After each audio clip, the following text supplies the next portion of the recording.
저희가 성전을 봉헌한 솔로몬의 이 봉헌에 대해서 오늘 말씀을 나눌 텐데 필리핀에 가서도 느낀 게 있어요. 뭐 여러 가지가 있지만 그 내용들은 다음 주에 나누겠지만 한국 사람들은 어디에도 많다 그런 생각을 했습니다.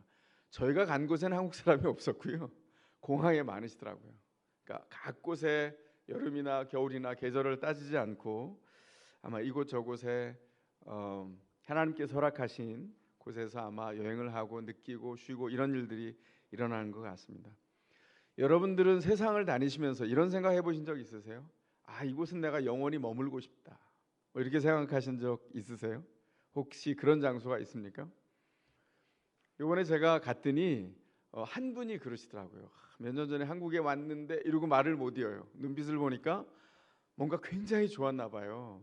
그리고 또 가고 싶다고 내년에 계획해서 오겠다고 그 다음 말이 이어지는데 제가 그 말을 감당할 수 없을 것 같아서 제가 화제를 돌렸습니다.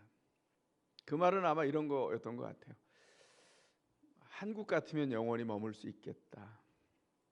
왜냐하면 제가 그걸 미국에서 엄청 많이 들었거든요. 한국의 이민자들이 남미에 이민하시는 분들의 공통점이 있어요. 그 다음에 호주보다는 뉴질랜드 같은 곳에 이민하신 분들의 공통점이 있습니다. 거기가 최종 이민지가 아니에요. 최종 이민지는 이 땅에서 미국이랍니다. 여러 사람을 통해서 들었어요. 미국에 왜 오려고 합니까? 미국이 그렇게 좋답니다. 그래서 제가 약간 좀 장난기가 발동해서 제가 평소에 묵상했던 걸 나눠줬어요. 그렇게 말씀하는 분에게. 그래서 우리 하나님이 우리를 다 골고루 사랑하시나 봐요. 그래서 미국의 그 푸른 하늘과 겨울에도 서핑을 즐길 수 있는 그 캘리포니아 해변에는 그 캘리포니아 그 땅에는 지진을 주셔서 이곳은 내가 영원히 살 곳이 아니지 계속 이렇게 느끼게 하시고 그 중부에도 너무 아름다운 땅이 있는데 그곳에는 토네이도가 한 번씩 지나가서 내가 뭘 만들고 누적해 놓으면 여기가 영원히 머물 수 있는 땅이 아니지 이렇게 만들고 그 다음에 오른쪽 동부의 해안가와 겨울에도 해안을 즐길 수 있는 곳에는 허리케인을 보내서 이곳은 내가 영원히 있을 곳이 아니야 이렇게 생각하게 만드신 게 아닐까 이렇게 나눈 적이 있습니다. 어디에 영원히 머물고 싶으세요? 미국 안에서도 미국 사람들이 내가 가서 살고 싶은 도시 그러면 어디를 댑니다. 우리도 아마 그런 소망은 한 번쯤 영원까지는 아니어도 오랫동안 이곳에 있었으면 좋겠다 이런 생각을 하는 분들이 있을지도 모르겠어요. 그런데 신자가 영원히 바라야 될 곳이 있어요. 그것을 오늘 본문에서 누가 얘기하고 있냐면 솔로몬이 그렇게 얘기합니다. 솔로몬이 뭐라고 고백하냐면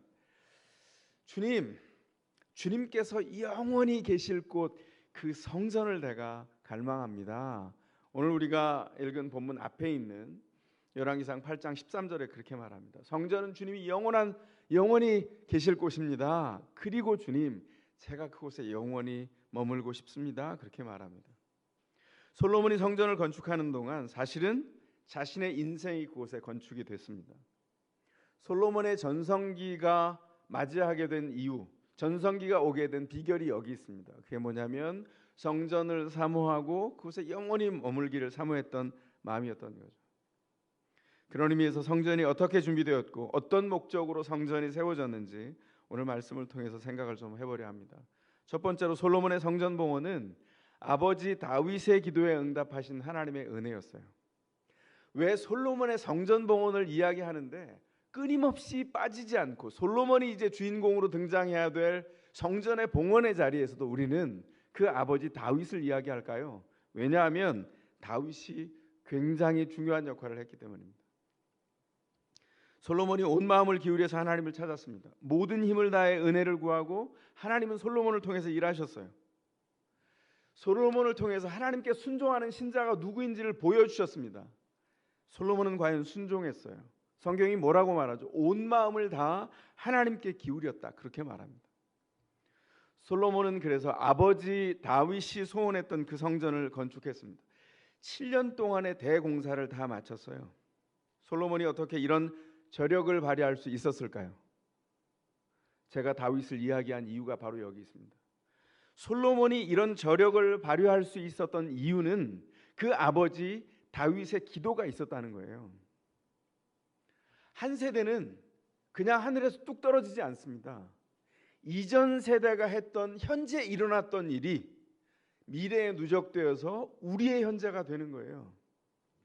우리가 오늘 하는 일이 우리 다음 세대 자녀들에게 미래에 누적돼서 그들의 현실이 될 겁니다. 다윗은 그것을 알았어요. 다윗은 그래서 기도했습니다. 솔로몬의 공사 대부분에 소요된 모든 그 성전을 건축하고 그 안에 기명들을 만들기 위한 모든 재료들은 거의 다 아버지 다윗의 손에서 준비되었던 겁니다. 다윗이 열망했던 게 뭐죠? 성전을 건축하기를 간절히 열망했어요. 하나님 앞에 수차례 기도했습니다. 놀라운 건 하나님이 다윗에게 허락하지 않으셨어요. 너희의 다음 세대의 몫이다 이렇게 말씀하셨습니다. 다윗이 받아들이기 어려웠지만 하나님께서 말씀하시는 그 말씀을 듣고 나서 다윗은 결심하고 반응합니다. 다윗이 결심하고 반응한 일이 무엇입니까? 기도하기 시작한 겁니다. 다윗은 기도하면서 동시에 행동했습니다. 준비를 시작했어요. 하나님이 말씀하셨기에 다음 세대, 내 다음 세대에 언젠가 성전이 지어질 텐데 그 일을 위해서 그럼 오늘 기도하며 나는 다음 세대를 준비하고 그리고 성전에 들어갈 재료를 준비해야 되겠다 그렇게 결심했습니다. 그래서 그 일을 진행하기 위해서 재료를 준비하는데 솔로몬이 성전을 짓는 동안에 어마어마한 금이 들어갔다. 솔로몬의 성전 내부가 정말 눈이 부실 만큼 금이 많이 들어갔습니다. 그 들어간 소요된 모든 금을 누가 마련했다고요? 그 아버지 다윗이 마련했어요.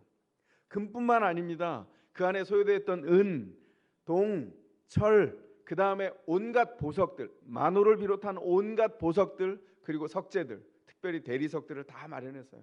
누가요?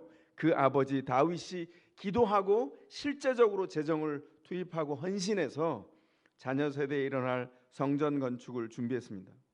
다윗은 그래서 눈에 보이는 벽돌로 지어진 성전은 건축하지 못했어요. 그러나 그 마음의 성전은 이미 건축되고 있었습니다.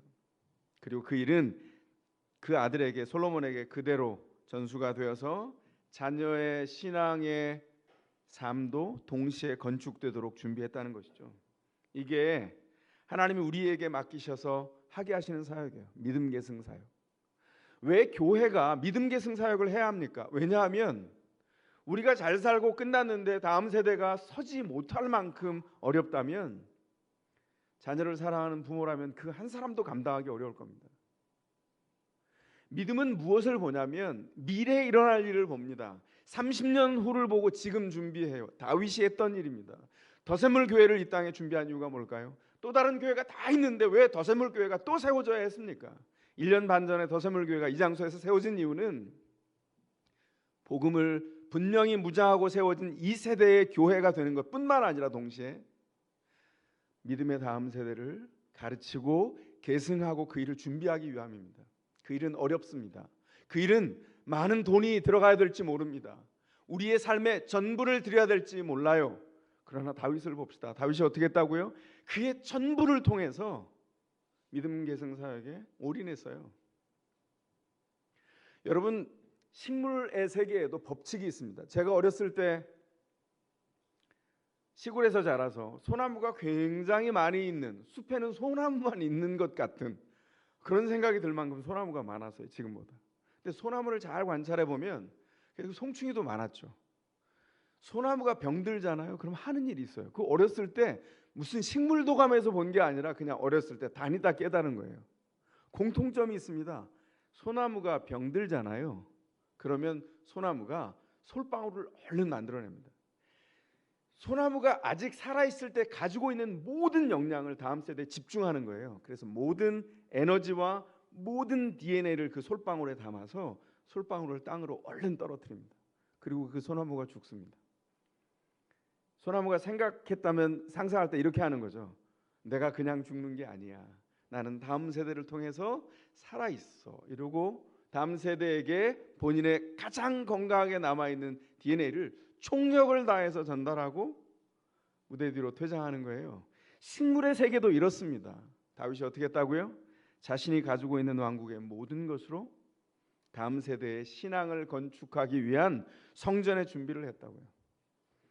역대기를 나중에 한번 읽어보십시오. 역대상 마지막에서부터 역대하 초반까지 어떤 내용이 있냐면 다윗이 이 일을 준비했던 그 마음의 흐름들이 나와 있어요.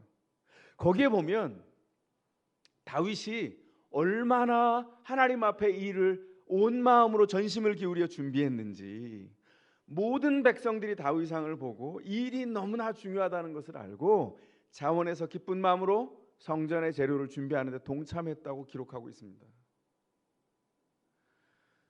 제가 예언합니다. 예언 종종 하지만 여기 있는 사람 저를 포함해서 다 죽습니다. 뭘 남기고 갈까요? 우리가 누리고 있는 거 손에 잡고 영원히 가질 수 있을까요? 없습니다. 그럼 누가 누려야 되죠? 하나님께서 허락하신 내 가장 사랑하는 사람들에게 물려줘야 돼요. 신앙, 하나님, 하나님의 살아계신 역사, 그 안에 들어있는 약속, 누구의 것입니까? 우리 것인 동시에 자녀들의 것입니다. 그럼 어떻게 키워야 될까요? 내가 본유 태어난 성정대로 자녀를 키우면 그러면 안 돼요. 어떻게 해야 되죠? 저도 원래 본유로 태어난 성격은 직진하는 성격이에요. 믿기지 않으시겠지만 하나님이 저를 그냥 두지 않았어요.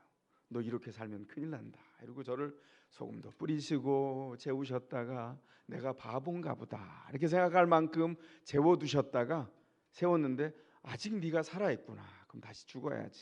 이렇게 하시고 다시 세우시는 과정을 거쳤어요. 그때는 힘들었습니다. 그런데 나중에 보니까 그게 훈련이었고 연단이었어요. 그게 없었다면 자녀를 키울 수 없습니다. 내가 죽지 않으면 자녀에게 살아계신 하나님을 소개할 수 없어요.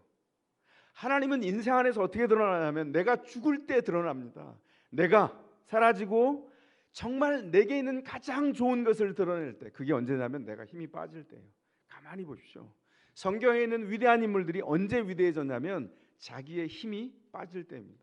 성경에 나와 있는 우리 모습을 가장 많이 극단적으로 표현한 사람 야곱. 와, 인간적으로 대단한 사람이죠. 모든 것을 동원해서 목적을 성취하면 되는 사람이었어요. 어떻게 됐을까요? 하나님이 만지셔서 그 오랜 연단을 거쳐서 주님 앞에 섰을 때 하나님의 은혜만 드러나는 존재가 됐어요. 놀라운 것은 뭔지 아십니까? 그 은혜만 드러날 때 그 자손이 믿음의 자손으로 형성되었다는 겁니다. 하나님이 그 할아버지 아브라함에게 약속하셨던 그 일을 이룰 수 있게 하셨어요.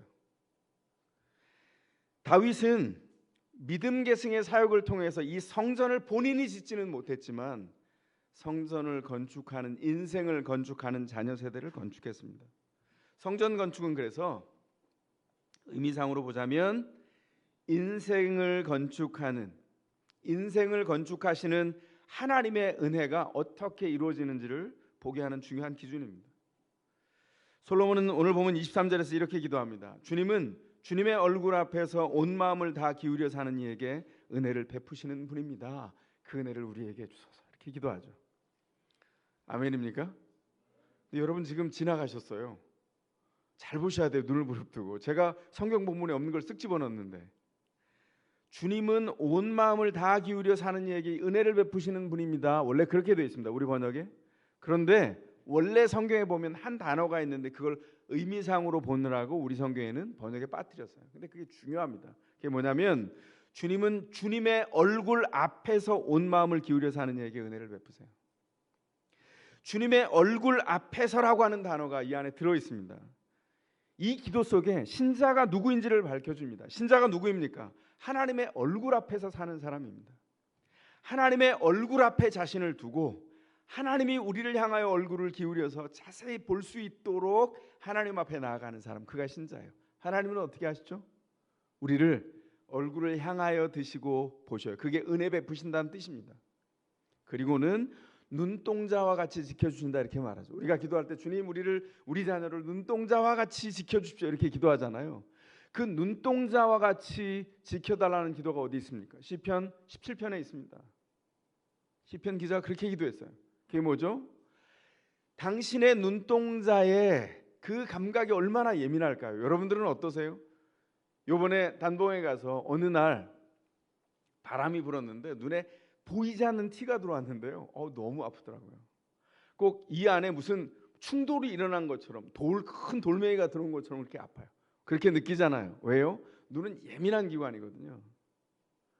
주님이 당신의 사랑하는 백성을 눈동자와 같이 눈에 넣어 두신 것처럼 사랑하신다는 거예요.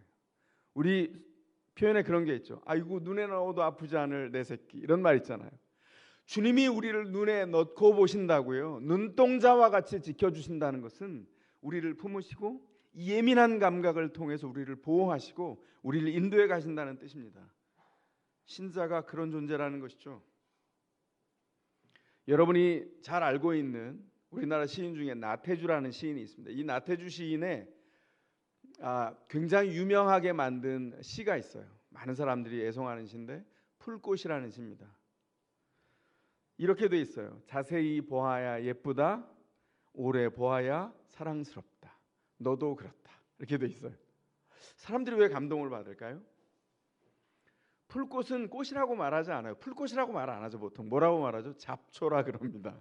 이름을 모르면 잡초예요, 그냥. 근데 이 시인은 뭐라 그러냐면 장미나 튤립이라고 하는 축제를 할 만큼 어마어마하게 사람들에게 사랑을 받는 화려한 꽃보다 덜하지 않다. 너의 예쁨이, 너의 아름다움이 어떻게 하게 그렇다고요? 자세히 볼 때, 오랫동안 바라볼 때 예쁘고 사랑스러움이 거기에 있다는 것을 안다는 거예요. 너도 그렇다는 풀꽃에게 하는 얘기이기도 하고 시를 읽는 사람에게 하는 얘기이기도 하죠. 하나님께서 우리를 그렇게 사랑한다고. 시인이 식물 하나를 보고도, 풀꽃 하나를 보고도 그렇게 노래했어요. 하나님은 어떠시다고요? 우리를 눈동자와 같이 지키시고 당신의 얼굴을 우리를 향하여 드시고 자세히 들여다보십니다. 얼마나 사랑하시냐면 오랫동안 그렇게 사랑하시고, 그래서 우리가 얼마나 예쁜지 아름다운지를 보게 하셨어요. 그 사랑을 아는 일이 마르지 않는 곳이 어디냐? 그것이 바로 성전이에요. 우리가 성전으로 나아갈 때 하나님이 우리를 그렇게 사랑하신다는 것을 온몸으로 깨닫게 됩니다. 신자는 거기서 힘을 얻죠. 그래서 성전은 이스라엘 왕정 시대의 번영과 안정을 측정하는 측정기 역할을 했습니다. 솔로몬이 성전을 건축했을 때 그때가 언제였죠? 이스라엘의 최전성기였어요. 객관적으로 드러난 전성기는 다윗의 때가 아니라 모든 물산과 세계에 유명해진 솔로몬의 때가 최전성기였습니다. 성전의 상태가 이스라엘의 번영과 안정의 상태였어요. 그 다음에는 어떻게 됐을까요? 솔로몬이 죽었습니다. 불행하게도 솔로몬은 이제 조금 있다가 11장에 가면 하나님을 그렇게 추구했던 마음이 점점점 줄어들어 갑니다. 어떻게 됐습니까? 솔로몬의 때까지 지켜주신 그 영화는 남아 있었지만 솔로몬 사후 5년이 채 되지 않아서 솔로몬이 죽고 나서 누가 왕위를 이었죠? 그 아들 르호보암이라고 하는 사람이 왕위를 이었는데 르호보암 5년, 솔로몬이 죽은 지 5년이 되었을 때 어떤 일이 벌어집니까? 이집트 왕 바로 시삭이 쳐들어옵니다. 그래서 성전을 다 유린해서 보물들을, 성전에서 왕궁에서 보물들을 다 약탈해서 가버려요. 5년 만에, 솔로몬 사후 5년 만에 어떤 일이 벌어졌다는 겁니까? 하나님을 믿는데 그만큼 멀어져 있다는 것을 상징하고 있어요. 한참이 지나서 아하스 왕 때, 그 전에 어떻게 됐어요? 그때 르호보암 때는 뿐만 아니라 르호보암 때에 그 선대였던 솔로몬 때에 지금으로 말하면 건설부 장관 역할을 했던 여로보암과 다투어서 여로보암이 12지파 중에 10지파를 쪼개서 새로운 나라를 건설하죠. 그게 북왕국 이스라엘이에요. 남왕국은 국력이 확 쪼그라들었습니다. 유다지파와 다윗이 속해 있던 유다지파와 베냐민 지파 두 지파를 통해서 남유다만 남았어요. 국력이 확 줄어들었죠. 세월이 한참 지나서 남유다의 아하스 왕 시절이 됐을 때는 그 주변에 아시리아라고 하는 초강대국이 일어납니다. 그래서 아하스 왕이 어떻게 할까요? 아시리아가 들어왔을 때 밉보일까 두려워서 성전에 있는 기구 하나를 망가뜨려요. 그게 지난주에 말씀을 나눴던 놋바다입니다. 놋바다를 바치고 황금 12마리 노쇠소 12마리가 황소 12마리가 바치고 있었죠. 그 위에 얹혀져 있었던 놋바다를 그 황소에서 떼어내요.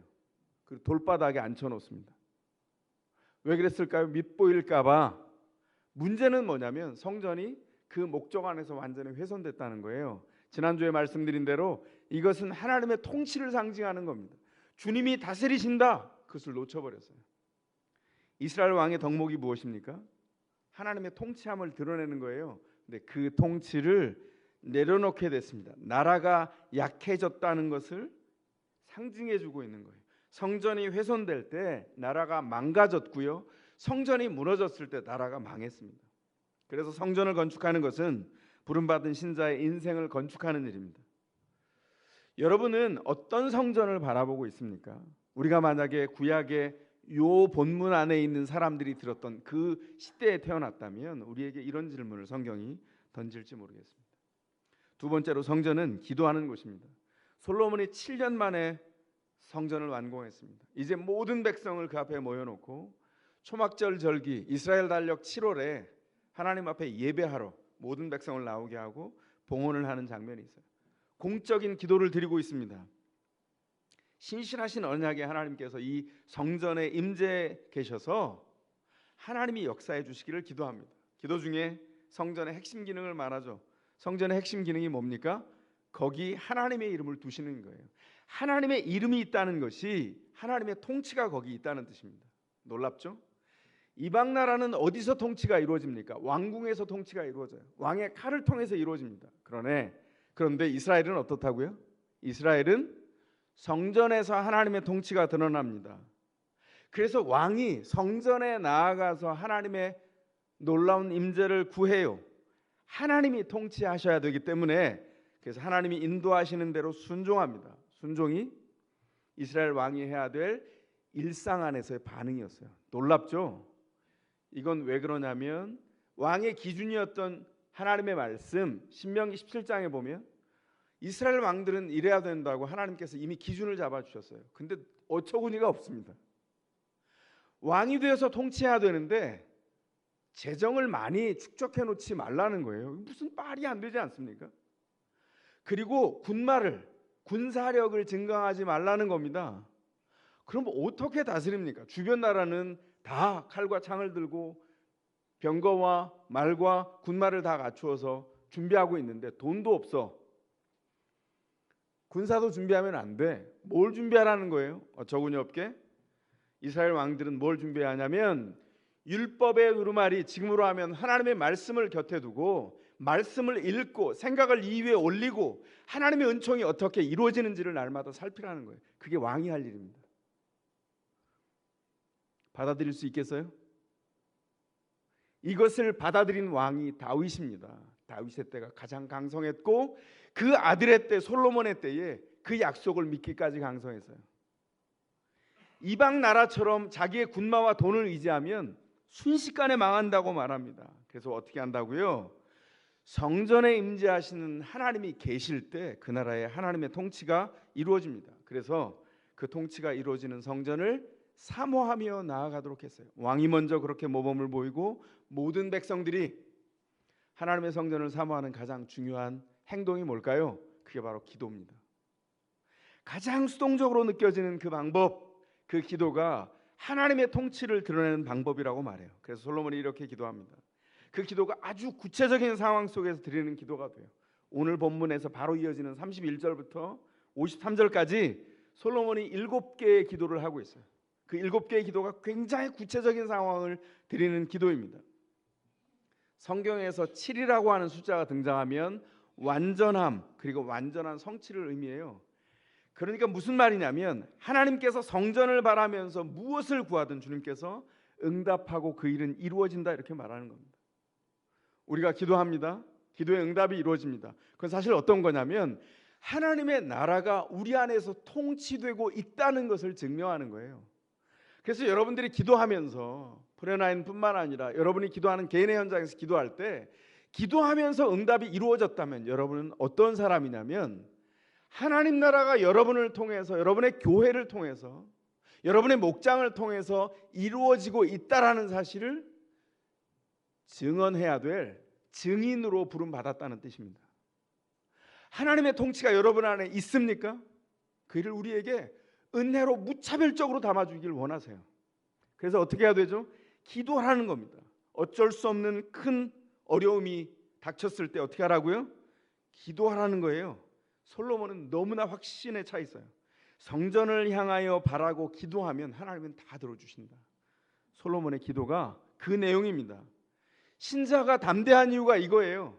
어떤 상황에 있든지 신자가 어려운 곤경에 처한 것이 무엇이든지 그 곤경이 지금 현재형으로 지나가고 있어도 신자는 평안하라 하시면 평안해야 합니다. 왜냐하면 하나님의 통치가 그 안에 있기 때문이죠. 지나간다 평안해라. 그러면 평안하게 순종하며 그 길을 걸어가는 것이죠.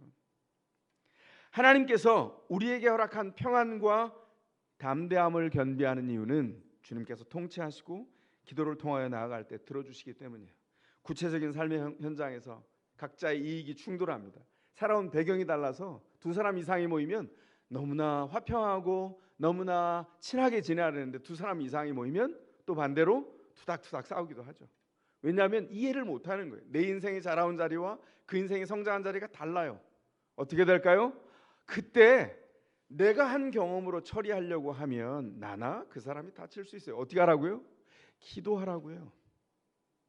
하나님의 은혜를 통해서 성정을 내려놓고 기도하고 하나님이 어떻게 그 일을 해결해 가시도록 우리를 불러가시는지를 가만히 들여다보라는 겁니다. 재난을 만났어요. 인생의 가뭄이 듭니다. 기근과 역병이 돌아요. 어떻게 할까요? 기도하라는 거예요. 근데 진짜 급하면 기도 안 나옵니다. 이 명령이 얼마나 중요한지 몰라요. 정말 급할 때는요, 교만할 때 배부를 때 기도 못 하고요. 왜냐하면 내가 다 한 것 같아서. 반대로 극단적으로 너무 힘들고 코너에 몰렸을 때 기도 못 해요. 왜냐하면 평소에 기도를 안 해봐서 그래요. 제가 예수 믿고 처음에 그랬어요. 예수 믿자마자 영접한 그날 뇌경련이 왔습니다. 그래서 너무 아파서 하늘이 노랗고, 그것도 제가 저희 집에서 위경련이 난 게 아니라 제 선배 집에서 났는데 그 어머니가 권사님이셨어요. 새벽에 가족이 다 깬 거예요. 제가 너무 아파하니까. 약국은 연대가 없고 저를 가운데 두고 가족들이 빙 둘러, 참 희한한 광경이죠. 둘러 앉아서 기도하는 거예요. 근데 계속 통증이 가라앉지 않으니까 그 권사님이 이렇게 말씀하셨어요. 그 어머니께서, 아이고 얘야 기도해라 기도. 제가 아이고, 아니 너무 아프니까 아이고가 그냥 나와요. 예, 영어 아니고 나는 간다 이거 아니고 아이고 진짜 아픈 거예요. 아이고 아이고 그러는 거예요. 그랬더니 어머니가 자꾸, 권사님이셔서 기도해라 얘야, 우리가 기도하는 것도 중요하지만 네가 기도해야 돼 이러셔서 제가 바로 받았어요. 어머니 말씀은 순종해야죠. 그래서 제가 아이고 주여 그랬어요. 바로 하시자마자 가족들이 기도하다 말고 다 이렇게 뒤집어졌습니다. 되게 우스웠나 봐요. 그 상황이. 전 좀 섭섭했어요. 너무 아픈데. 너무 급하면 기도할 수 없어요. 그 급한 현장이 되기 전에 뭐 해야 되죠? 연습이 돼 있어야 돼요. 제가 그때 교회는 오래 다녔지만 이제 영접해서 조금 갓난아기처럼 태어나서 어떻게 기도할 바를 몰랐습니다. 하나님께서 주님 앞에 나아가면서 기도할 때 어떤 상황에서도 기도하라는 거예요. 갑자기 내가 상상할 수 없도록 수입이 확 줄었어요. 성경에 나와 있는 걸 제가 해석한 겁니다. 어떻게 하라고요? 그때 어떡하지? 낙담하지 말고 기도하라는 거예요.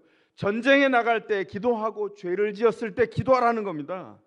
죄를 지어서 전쟁에 패배했어요. 그리고 포로로 잡혀갔습니다. 그 바닥에 수치를 끌어안고 진흙바닥에 앉을 때 어떻게 하라고요? 야, 이건 인생이 아니야. 뭘 더 살아? 더 살 의미가 없지. 내가 여기서는 이제 더 이상 재기는 불가능해. 그럴 때 성전을 바라보고 성전을 마음으로 생각하면 하나님이 통치하시지, 그렇게 생각하는 순간 내가 주님을 향하여 할 수 있는 일이 있다는 것을 깨닫게 된다는 거예요. 그게 뭐예요? 기도입니다. 그리고 그렇게 기도하며 회개하며 나아갈 때 어떻게 하신다고요? 하나님이 들으시고 믿음의 재기전을 허락해 주신다고요. 여러분 중에 우리가 다 죄인이어서 한두 번 넘어집니다. 솔직히 말하면 한두 번이 아니라 평생 넘어졌다 일어나요. 그때 뭘 해야 된다고요? 넘어졌을 때 미리 기억하십시오. 넘어졌을 때 알아야 되는 마음은 뭐냐면, 내가 스스로 살 수 없구나. 내 스스로 살면 내가 맞닥뜨리는 상황은 늘 이 꼴이구나. 하나님을 의존하여 일어서야지. 주님을 의존하여 일어서면 주님께서 우리를 부르셔서 하나님의 자리로 세워주세요. 영적인 재기전이 언제나 가능하도록. 성전의 위대함이 뭐냐면 그 재기전이 늘 가능하도록 믿음으로 일어날 수 있도록 바라보고 기도하면 응답하신다는 거예요. 성전과 멀리 떨어져 있는 6개월이나 당시에 걸어갔던 그 바벨론 땅에서도 기도하면 하나님께서 응답하신다는 거예요. 성전은 그 지역이 아니라 알고 봤더니 온 우주를 통치하시는 분이 하나님이라고 하는 것을 알게 하신 거죠. 바라보며 기도하면 응답하십니다. 솔로몬은 이 성전을 건축하면서 그래서 간절히 또 기도해요. 25절입니다. 주님께서 내 아버지 다윗에게 말씀하시기를 내 자손이 내가 내 앞에서 살아온 것 같이 살면 왕위가 끊이지 않을 것이다 약속하신, 다윗에게 약속하신 그 말씀을 지켜주십시오, 이렇게 기도합니다. 근데 이 문장을 자세히 풀면 여기 또 그 단어가 들어있어요. 다윗이 하나님의 얼굴 앞에서 살아온 것 같이, 그 자손이 하나님의 얼굴 앞에서 살면 하나님이 놀라운 복을 주시겠다고 약속하셨어요. 그러니까 신자는 어떻게 사는 거냐면, 사람을 대면할 때, 사람이나 상황이나 사건을 대면할 때 그 사람과 사건을 만나기 전에 하나님의 얼굴 앞에서 사는 사람이에요. 어떨 때 자녀가 딱 미울 때가 있죠. 내 품에서 태어나서 내 품에서 키웠는데 아주 딱 미울 때가 있어요. 그때 어떻게 하라고요? 입으로 풀면 안 돼요. 왜냐하면 자녀들이 나중에 다 기억해요, 그거. 나중에 자녀들이 우리는 미처 생각지도 못한 말들을 기억할 때 감당하실 수 있겠습니까? 감당할 수 있으면 하세요. 근데 감당 못해요. 어떻게 해야 되냐면 그때 어떻게 하라고요? 기도하라고요. 이 자녀 우리 자녀 아니에요. 하나님이 맡긴 자녀입니다. 잠시 맡겼다가 파랑새처럼 하나님이 데려가실 거예요. 하나님이 파송한 그 자녀의 예수 제자 자리로 데려갈 거예요. 그동안 저희가 잠시 맡아두고 있는 거예요. 어떻게 하라고요? 사람을 볼 때, 자녀를 볼 때, 배우자를 볼 때, 또 다른 성도들을 볼 때, 세상의 사람들을 볼 때, 사건을 만날 때 하나님의 얼굴을 먼저 만나고 그 사람을, 그 사건을 대면하라는 겁니다. 그게 하나님의 사람이에요. 다윗의 생애가 솔로몬과 신자들의 모범된 삶인데, 그 다윗의 신자됨의 핵심이 뭐냐면 하나님의 얼굴 앞에서 살았다는 거예요. 그게 신자들이 축복을 받는 지점입니다. 다윗이 그렇게 축복을 누렸습니다. 하나님의 얼굴 앞에 산다는 게 무슨 뜻입니까? 내가 해야 될 모든 판단을 하나님의 말씀과 하나님의 인도하심의 뜻을 맞추어서 순종하겠다고 내 마음을, 초점을 그렇게 삼는 거예요. 하나님 말씀하시면 듣겠습니다. 그렇게 응답하는 겁니다. 이번에 20명의 사람들이 단봉을 다녀왔는데요. 제 기쁨이 여러 가지가 있는데 그 중에 하나가 20명의 사람들이 어려운 상황에서 순종하여서 그 일을 임했다는 거예요. 목회자가 뭐라고 저한테 순종하겠습니까? 저를 통해서 하나님께 순종했어요. 제가 어떤 분은 강권했거든요. 근데 그분들이 정말 은혜를 누리고 봉사했지만 사실은 그거보다 더 큰 은혜를 누렸어요. 하나님이 인도하셔서 하나님이 역사하시고 통치하신다는 것을 경험했죠. 그게 바로 하나님의 축복을 받는 지점입니다. 제가 오래전에 국민일보 신문 있잖아요. 국민일보에 만평을 쓰는 그 조대현 화백이라는 분이 있었어요. 요즘은 아마 만평을 안 그릴지도 모르겠는데, 하여간 그분이 그렸던 그 잊지 못할 만평 하나가 있었는데, 거기에 어떤 게 있냐면 한 집사님이 출근하려고 그래요. 거실에서 벽을 바라보고 있습니다. 벽에 100수십 개의 가면이 쫙 걸려 있어요.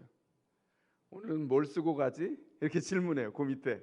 근데 그 가면마다 활짝 웃고 있어요. 그 밑에 교회용 이렇게 써 있어요. 그리고 그 옆에 직장용은 이렇게 약간 전투력을 약간 붙인 눈썹이 이렇게 약간 위로 올라간, 그 다음에 상사용은 이렇게 눈썹이 내려와 있고요. 부하 직원 지시용은 이렇게 눈썹이 올라가 있습니다. 뭐 그렇게 쫙 있어요. 어쩌면 사람들을 마주대하는 장소에 따라서 가면이 필요할지도 모르겠습니다. 그 얼굴들이 필요할지도 모르겠어요. 그런데 그 변화무쌍한 얼굴 속에 신자들은 갖춰야 될 공통점이 있어요. 그게 뭘까요? 진실함입니다. 근데 여러분 가만히 생각해 보세요. 우리가 갖게 된 진실함은 우리의 실력이 아니에요. 하나님의 얼굴을 대면하여서 우리에게 얼굴이 입혀졌을 때 우리에게 생긴 은혜입니다. 우린 다 위선적이고 우린 인격으로 파산한 사람들이고 분노와 즐거움과 알지 못하는, 통합되지 않은 인격이 이 안에서 막 충돌하는 사람들이에요. 그런데 주님의 얼굴 앞에서 살 때 우리를 어떻게 하신다고요? 그 진실하신 하나님께서 우리를 자세히 들여다보고 오래 들여다보고 사랑하신 하나님 앞에 있을 때 우리를 변화시켜 주세요. 그 진실함은 하나님께로부터 우리에게 온 것입니다. 다윗의 때에 다윗의 나라가 축복 가운데 왕성해졌어요. 그 기초를 갖춘 것 위에 솔로몬이 이제 간구하여서 성전을 사모하도록 하셔서 성전을 건축했습니다. 아까 말씀드린 대로 그런데 나중에 솔로몬이 성전을 사모하는 마음이 이제 시들어가기 시작합니다. 자기 손에 있는 영화가 기도가 필요 없을 만큼의 때가 왔다고 생각한 거예요. 온 마음이 드려지던 하나님 앞에 드려지던 삶이 순종이 자연스럽게 열매 맺었던 삶이 불순종으로 변할 때 건축된 성전은 무용지물이 되었습니다. 하나님은 떠나셨고 결국 솔로몬의 성전은 이스라엘이 패망할 때 무너졌습니다. 두 번째 성전이 포로기 이후에 건축되고 또 무너지고 세 번째 성전이 육신을 입고 오신 우리 주님이 하나님이신 주님께서 이 땅에 왔을 때 그 당대에 헤롯을 통해서 지어졌어요. 46년 동안 사람들이 하나님께 온 마음을 드리는 일에 실패했고 순종했던 삶이 그냥 겉만 번지르르한 율법주의로 타락했습니다. 그래서 예수님이 어떻게 했다고요? 6월절에 예루살렘에 올라가셔서 성전을 청결하는 사건이 나와요. 그게 복음서에 나와 있는데 요한복음 2장에 나와 있는 사건이 굉장히 충격적입니다. 주님이 성전에 올라가셔서 어떻게 하셨어요? 예수님께서 채찍을 드시고 사람들을 때리시고 소리를 지르면서 그들이 팔고 있는 비둘기와 다른 장사치들의 상을 뒤집어 엎었습니다. 소리가 막 들리는 것 같지 않으세요? 그만둬라! 비둘기를 팔지 마. 여기는 너희가 장사로 더럽힐 곳이 아니야. 여긴 내 아버지의 집이다. 이렇게 말씀하셨어요. 상상이 되세요? 우리 주님은 찬송 속에서나 성경을 볼 때나 대부분 어떤 모습이냐면 자애롭고 사랑이 많고 뭘 해도 다 받아들여 주시고, 그죠? 근데 성전을 정결하시는데 채찍을 휘두르시고 상을 뒤집어 엎는 주님, 이 분노하시는 주님의 모습을 상상해 보실 수 있겠어요? 이 분노의 근거가 뭡니까? 성경이에요. 오늘 우리가 보는 이 열왕기상 8장이 근거입니다. 내 아버지 집은 만민이 기도하는 집이다. 마태복음은 그렇게 선언했죠. 주님께서 기도하게 하신 집, 내 아버지의 집, 내 아버지의 집은 장사치가 마음대로 장사할 곳이 아니야. 그 당대 사람들은 질문했을 거예요. 아니 이게 그냥 장사가 아니라 재물에 쓰려고 비둘기를 팔지 않습니까? 네가 말하는 네 판단과 네 생각을 들여다봐라.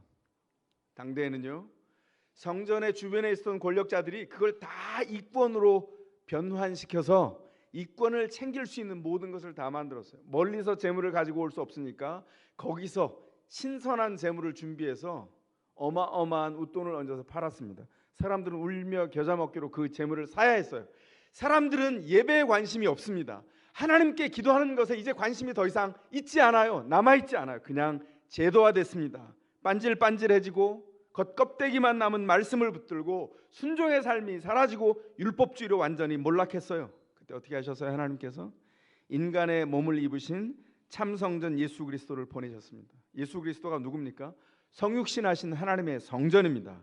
그래서 성육신하신 성전이신 예수님이 인류에게 선물로 오셨어요.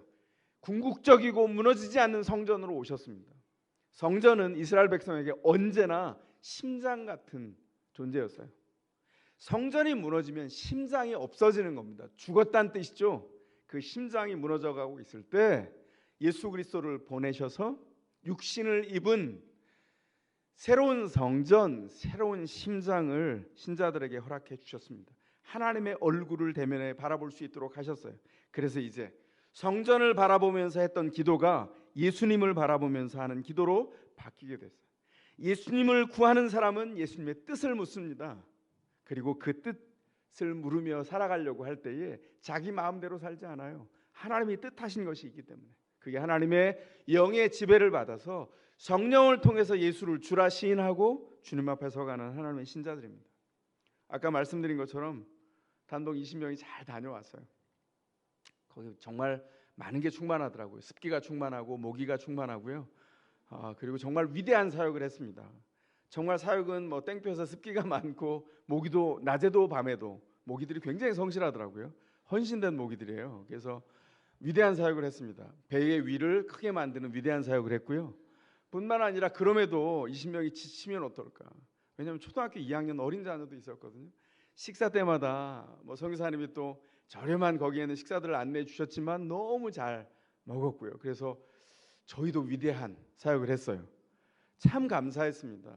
병나지 않고 한 사람이 약간 열이 났다가 떨어져서 제가 오늘 먼 발치에서 바라보고 물어보진 아직 못했는데 건강한 모습으로 들어온 것 같아서 20명이 잘 다녀왔어요. 다 여러분의 기도 덕분입니다. 아까 말씀드린 대로 도세물교회 기도가 세다 이러는데 나머지 19명이 다 끄떡끄떡했어요. 왜냐하면 너무 사역 안에서 하나님이 담아주신 게 많았거든요. 우리가 사역한 게 아니라 사실은 기도 제목을 담았는데요.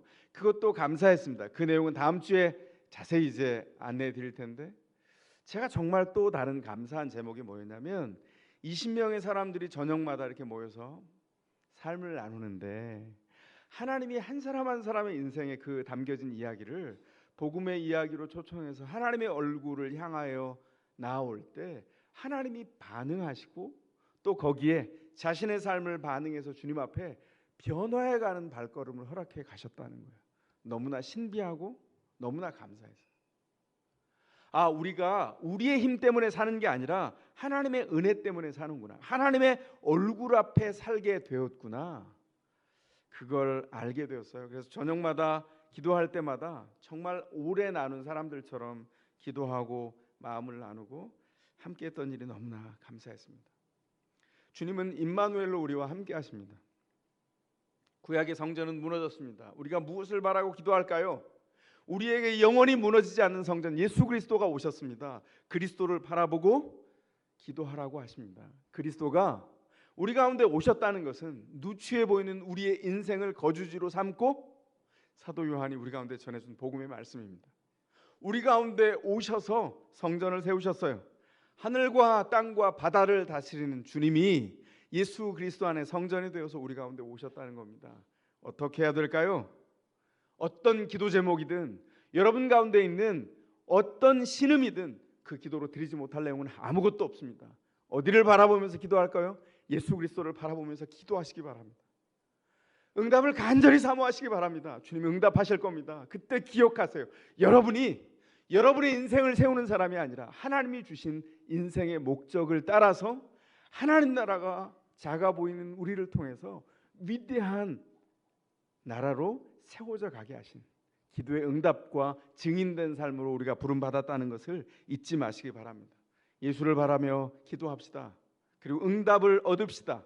그래서 우리 안에서 이제 영원한 성전 되신 그리스도 안에서 여러분의 인생들이 하나씩 건축되어 갔으면 좋겠어요. 여러분의 자녀들의 인생이 그리스도 안에서 온전히 새롭게 건축되어 갔으면 좋겠습니다. 인생의 건축자 그리스도를 바라보며 기도할 때 주께서 우리를 건축해 가실 것입니다. 그 약속을 현장 안에서 열매로 드러낼 수 있는 그런 축복이 저와 여러분에게 있기를 주의 이름으로 축원합니다. 이 시간 가능하신 분들은 자리에서 일어나시겠습니다. 주님, 우리를 인도해 주셔서 우리를 지으시고 다시 건축하셔서 주의 온전한 은혜를 보게 하여 주시옵소서.